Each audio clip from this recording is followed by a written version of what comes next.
कन्या पूजन का रहस्य।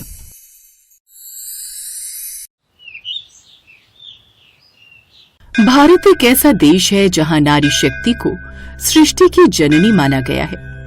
वेदों और पुराणों में बार बार कहा गया है, यत्र नार्यस्तु पूज्यन्ते रमन्ते तत्र देवता, अर्थात जहां नारी का सम्मान होता है वहां देवता निवास करते हैं। इसी नारी शक्ति की आराधना का सबसे जीवंत रूप है कन्या पूजन। नवरात्रि के पावन अवसर पर जब लोग 9 दिनों तक माँ दुर्गा के 9 रूपों की पूजा करते हैं, तो अंत में 8वें या 9वें दिन छोटी छोटी कन्याओं को आमंत्रित करके उनका पूजन किया जाता है। इसे कुमारी पूजन या कन्या पूजन कहा जाता है। पर सवाल यह उठता है कि यह पूजन क्यों किया जाता है, इसका आधार कहां से शुरू हुआ और आज इसके सामाजिक मायने क्या हैं? तो आइए ये जानते हैं इस कहानी में। बहुत समय पहले की बात है। प्राचीन समय में जम्मू राज्य के कटरा शहर के निकट एक त्रिकूट पर्वत की तलहटी में स्थित हंसाली गांव में एक साधु प्रवृत्ति का ब्राह्मण रहता था। उसका नाम था श्रीधर। पंडित श्रीधर माता के परम भक्त थे। भले ही वो गरीब थे, लेकिन माता वैष्णवी की भक्ति में हमेशा लीन रहते थे। श्रीधर के घर में अक्सर भोजन तक का संकट रहता, परंतु उनके मन में कभी भी मां भगवती के प्रति आस्था कम नहीं होती। श्रीधर पूजा में लीन है और उनकी पत्नी रसोई के सारे भंडार देख रही थी जो कि खाली थे। हे भगवान, खाने के लिए भोजन का एक दाना तक नहीं है, अब मैं बच्चों को क्या खिलाऊं? अब वो रसोई से बाहर आती है जहां श्रीधर पूजा में लीन था। स्वामी, घर में अन्न का एक दाना भी नहीं है, कब तक केवल जप और तप से गुजारा होगा? माँ सबका भरण पोषण करती है, मैं तो बस उनका नाम जपता हूँ। या देवी सर्वभूतेषु मातृरूपेण संस्थिता नमस्तस्यै नमस्तस्यै नमस्तस्यै नमो नमः। ऐसा कहकर श्रीधर फिर से माता की पूजा में लीन हो गया। फिर कुछ देर बाद जब उसकी पूजा समाप्त हुई, तब उसने गांव के लाला से जाकर थोड़ा सा राशन ले आया। सोमवती ने सबको भोजन बनाकर दिया। भोजन करके वे सो गए। उसी रात श्रीधर को स्वप्न आया। स्वप्न में उसके समक्ष एक दिव्य ज्योति प्रकट होती है और माँ दुर्गा स्वयं कन्या रूप में प्रकट होती हैं। श्रीधर, तू मेरी भक्ति में लीन है, परंतु अब मैं चाहती हूँ कि तू मेरे लिए एक भव्य भंडारा करे। उसमें मेरे भक्तों और कन्याओं का पूजन अवश्य करना। तुम 9 कन्याओं का पूजन करना, उन्हें आलू, पूड़ी, चने और हलवे का प्रसाद खिलाना। माँ, मेरे पास तो धन अन्न कुछ भी नहीं है, मैं भंडारा कैसे करूँगा? बेटा, तू निश्चिंत रह, मेरा नाम लेकर भंडारा कर, सब व्यवस्था मैं करूंगी। और याद रख, कन्या पूजन के बिना यह अधूरा रहेगा, क्योंकि कन्याएं ही मेरा साक्षात रूप है। इसलिए पहले कन्या पूजन होगा, उसके बाद ही भंडारा होगा। श्रीधर का स्वप्न टूट गया और उसकी आंख खुल गई, पर श्रीधर का मन देवी के आदेश से भर उठा। अगली सुबह उसने सोमवती को इस स्वप्न के बारे में बताया। क्या कहा? कन्या पूजन? लेकिन हम वो कैसे करेंगे और गांव वालों को भंडारा भी कैसे हो पाएगा? मैं जानता हूँ, मेरी माँ सब ठीक करेगी। श्रीधर कई सालों से माँ का भक्त था। वो ज्यादा कुछ तो नहीं कमा पाता था, लेकिन जो भी उसे दक्षिणा मिलती थी उससे वो अपना घर चलाता था। मैं जानता हूँ, मेरी माँ सब ठीक करेगी। लेकिन कहाँ? गांव वालों को आमंत्रित करने के लिए। लेकिन ऐसा कहकर अब श्रीधर गांव की ओर चला गया और अब श्रीधर ने गांव-गांव घूमकर लोगों को आमंत्रित करना शुरू किया। रजत भाई, कल मेरे यहाँ भंडारा है और कन्या पूजन भी है, तो आप सह परिवार आ जाना। क्या कहा? कन्या पूजन और भंडारा? वो भी तुम जैसे भिखारी के घर, जिसके यहाँ खुद ही खाने पीने के लाले पड़े हुए हैं। जो भी होगा माँ की कृपा से होगा, आप बस आ जाना। लेकिन श्रीधर ने सबकी हंसी को अनसुना कर दिया। उन्होंने विश्वास रखा कि माँ दुर्गा स्वयं व्यवस्था करेगी। सारे गांव वालों को निमंत्रण देकर श्रीधर घर लौट आया। सुनिए जी, आपने सबको निमंत्रण तो दे दिया, लेकिन 9 कन्या पूजन और भंडारे के लिए हलवा पूड़ी कहाँ से आएंगे? आप अच्छे से जानते हैं घर के हालात। तुम क्यों चिंता करती हो, बस माता रानी पर भरोसा रखो। अगली सुबह सोमवती और श्रीधर सोकर उठे तो उनके आंगन में सुबह सुबह अचानक चमत्कार हुआ। श्रीधर के आंगन में अनाज, फल, दूध, मिठाई और भंडारे की सामग्री से भरी बैलगाड़ी आ पहुंची। जय माँ दुर्गा, जय माँ, मैंने कहा था ना। कुछ देर में उन्होंने भंडारा बनाना शुरू किया। फिर दोपहर होते होते पंडित श्रीधर के यहाँ मेहमान आने लगे और जहाँ जहाँ जैसे उन्हें जगह मिली वो सभी अपना स्थान ग्रहण करने लगे। चौंकाने वाली बात तो ये थी कि पंडित श्रीधर की एक छोटी सी कुटिया में सभी के सभी मेहमान आराम से जगह बनाने में सक्षम थे। उसके बाद भी काफी जगह खाली थी। ये सब तो सच में कोई चमत्कार ही है श्रीधर के घर। सही कहा बहन। सुनिए जी, लोग ज्यादा हो गए, क्या सबको ये भंडारा पूरा होगा? मुझे तो बहुत घबराहट हो रही है। माँ ने जैसी व्यवस्था कर दी है ऐसे ही ये प्रसाद भी सबको पूर्ण होगा, तुम चिंता न करो। ऐसा कहकर श्रीधर बार बार बाहर की ओर देख रहा था। क्या हुआ जी, आप किसकी राह देख रहे हैं? 9 कन्याओं की सोमवती, मुझे उनका कन्या पूजन करना है, उनको भोग लगाना है, उसके बाद ही सबको भंडारे का प्रसाद मिलेगा। तभी छोटी छोटी 9 कन्याएं एक के बाद एक वहां पर आने लगी। ये देख श्रीधर बड़ा खुश हुआ। आओ बेटियों, आज मैं तुम्हारे चरण धोकर तुम्हें भोजन कराऊंगा। तुम सब साक्षात मेरे लिए माँ दुर्गा के रूप हो। फिर उसने उन सभी कन्याओं के चरण धोए, उन्हें आसन पर बिठाया और हलवा, पूरी, काले चने व मिठाई परोसी। कन्याएं भोजन कर रही थीं, तभी उनमें से एक कन्या, श्रीधर, तूने मेरा आदेश पूरा किया। कन्या पूजन ही सबसे श्रेष्ठ पूजा है। मैं तुझ पर प्रसन्न हूँ। तेरे घर में अब कभी अन्न का अभाव नहीं होगा, साथ ही तुम्हें संतान प्राप्ति भी होगी। कुछ देर बाद भंडारा शुरू हुआ। दूर दूर से साधु, संत, गांव वाले और यात्री आए और तृप्त होकर भोजन किया। हम तो इसे मूर्ख समझते थे, पर ये तो सच्चा भक्त निकला। आज से हम भी कन्या पूजन करेंगे। सचमुच कन्या माँ दुर्गा का रूप है।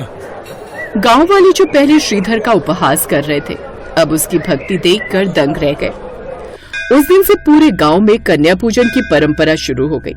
आज भारत में हर साल में 2 बार आने वाले नवरात्रों में लोग माँ दुर्गा के 9 रूपों की पूजा बड़े अच्छे से करते हैं और कन्याओं का आशीर्वाद प्राप्त करते हैं। लेकिन याद रखो, कन्या पूजन केवल खाना खिलाना नहीं है, यह नारी शक्ति का आदर है। 2 से 10 वर्ष की कन्याएं स्वयं दुर्गा का रूप है। जब हम उनका पूजन करते हैं तो माँ दुर्गा प्रसन्न होती हैं।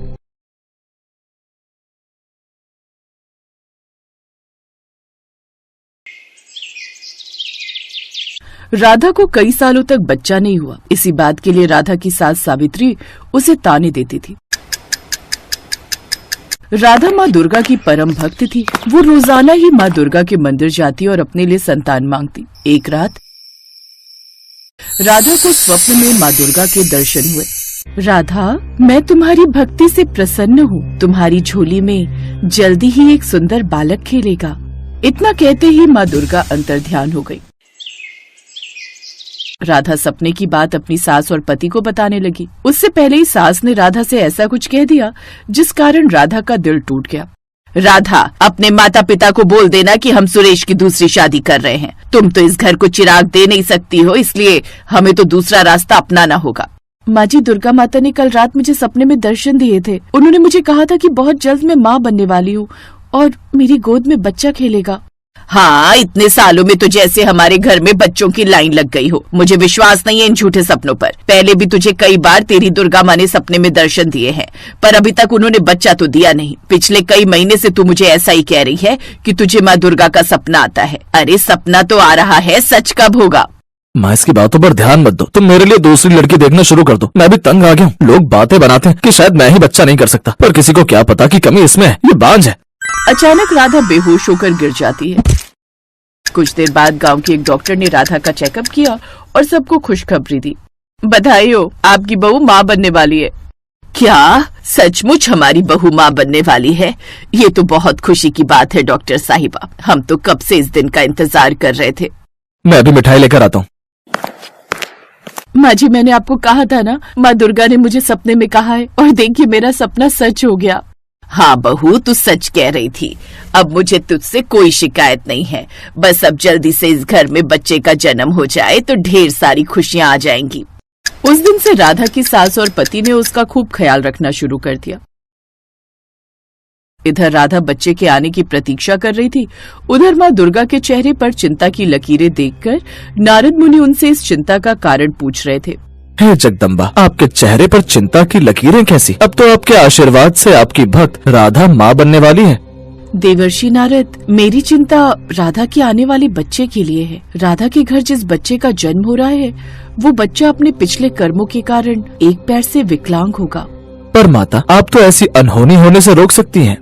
देवर्षि नारद, पिछले जन्म के कुछ कर्म हमेशा हमारे साथ चलते हैं, इसलिए शुरू के 5 वर्ष तक इस बच्चे को अपने पिछले जन्म के कर्म काटने होंगे। उसके पश्चात ही मेरी कृपा से ये बच्चा फिर से ठीक होकर चलने लगेगा। राधा मेरी परम भक्त है। मैं जानती हूँ उसका आने वाला बच्चा भी इस जन्म में मेरा भक्त बनेगा और मेरी ममता से वो सभी कठिनाइयों से बचता रहेगा और फिर राधा के जीवन के सारे दुख दूर हो जाएंगे। बस राधा को मुझ पर पूर्ण विश्वास और संयम रखना होगा। कुछ समय बाद माँ दुर्गा के आशीर्वाद से राधा एक बहुत ही सुंदर बालक को जन्म देती है, पर बालक जन्मजात विकलांग है। ये बात जब उसकी सास और पति को पता चलती है तो फिर से उनका व्यवहार खराब हो जाता है। हमारे तो भाग्य ही फूट गए। बताओ, इतने समय बाद औलाद हुई, वो भी अपाहिज। अरे तेरे लंगड़े बेटे का हम क्या करेंगे, मनहूस कहीं की। माँ, मैं तो कहता हूँ इसे इसके बेटे के साथ यहाँ से मायके भेज दो। मैं इस लंगड़े को बिल्कुल नहीं देख सकता। ऐसा मत कहो, अभी मेरे बच्चे को बड़ा तो होने दो। अभी तो इसे जन्म लिए हुए 4 दिन नहीं हुए और आप दोनों इस पर ऐसे जुल्म कर रहे हो। मैं अपने बेटे को पाल लूंगी, आप लोगों को कभी तंग नहीं करूंगी। मैं इसे पालने के लिए खुद मजदूरी करूंगी। जो करना है अपनी माँ के घर करना, हम इसे यहाँ नहीं रखेंगे। राधा की सास और पति ने उसे घर से निकाल दिया। राधा रोती हुई अपने बच्चे को लेकर मायके आ गई और उस दिन से राधा ने खुद से मजदूरी करना शुरू कर दिया। राधा ने अपने बेटे का नाम तिलक रखा। तिलक धीरे धीरे बड़ा होने लगा, पर वो चल नहीं पाता था। राधा उसे गोदी में उठाकर नहलाती, धुलाती, तैयार करती और माँ दुर्गा के मंदिर लेकर जाती। तिलक राधा के साथ मिलकर माँ दुर्गा की पूजा करता। तभी मंदिर के पुजारी बाबा उसके पास आए और उससे बोले, राधा बेटी, तुम कह रही थी ना वैष्णो देवी के लिए बस जाएगी, तो मैं तुम्हें बता दूं, अगले हफ्ते वैष्णो देवी यात्रा के लिए मुफ्त बस सेवा दी जा रही है। तुम चाहो तो वैष्णो माता की यात्रा पर जा सकती हो। तुम्हारा मन था ना तिलक को माता वैष्णो के दर्शन कराने का? हाँ पंडित जी, मन तो बहुत है तिलक को माँ दुर्गा के मंदिर वैष्णो धाम ले जाने का। वैसे इससे अच्छा मौका मिलेगा भी नहीं। मैं चली जाऊंगी पंडित जी, आप मेरे लिए बोल दो।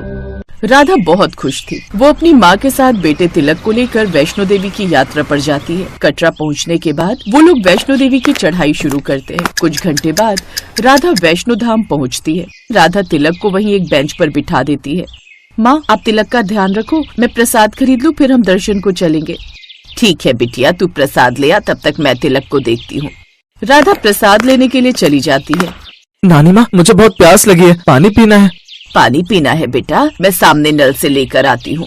राधा की माँ तिलक के लिए पानी लेने चली जाती है, पर जब वो वापस आती है तो तिलक गायब था। राधा भी तिलक को ना पाकर घबरा गई। दोनों ने भवन पर इधर उधर तिलक को ढूंढना शुरू किया। सबसे पूछा पर कोई भी नहीं जानता था। माँ, तिलक कहाँ गया? वो तो चल भी नहीं पाता है। हे माता रानी, मेरा बच्चा कहाँ है? अभी थोड़ी देर पहले ही तो मैं उसके लिए पानी लेने गई थी, कहीं कोई उठाकर तो नहीं ले गया। हे वैष्णो माता, तिलक की रक्षा करना। एक बार हम भवन के अंदर देखते हैं, कहीं तिलक भवन के अंदर तो नहीं है।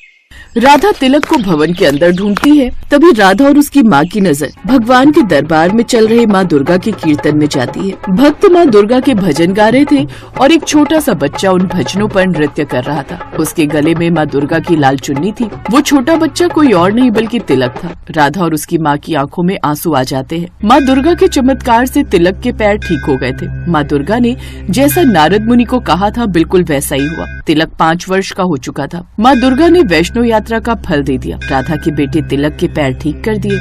हे देवी मैया, आपका लाख लाख शुक्र है। आपने अपने चमत्कार से मेरे बच्चे को ठीक कर दिया। मेरा तिलक खेलने कूदने लगा। आपकी जय हो दुर्गा मैया, आपकी सदा ही जय हो। राधा खुशी खुशी वैष्णो देवी की यात्रा करके वापस लौटती है। अब उसका बेटा तिलक बिल्कुल ठीक हो चुका था। सुरेश और उसकी माँ को जब ये बात पता चलती है कि तिलक चलने फिरने लगा है, तो वो राधा को वापस बुलाने के बारे में सोचते हैं, पर राधा उन्हें साफ मना कर देती है। शायद राधा का ये फैसला बिल्कुल सही था। दुख की घड़ी में उन दोनों ने उसका साथ नहीं दिया, उसे घर से निकाल दिया, इसलिए तिलक पर उनका कोई हक नहीं था। माँ दुर्गा का नाम लेकर राधा अपने बेटे तिलक के साथ खुशी खुशी जीवन बिताने लगी।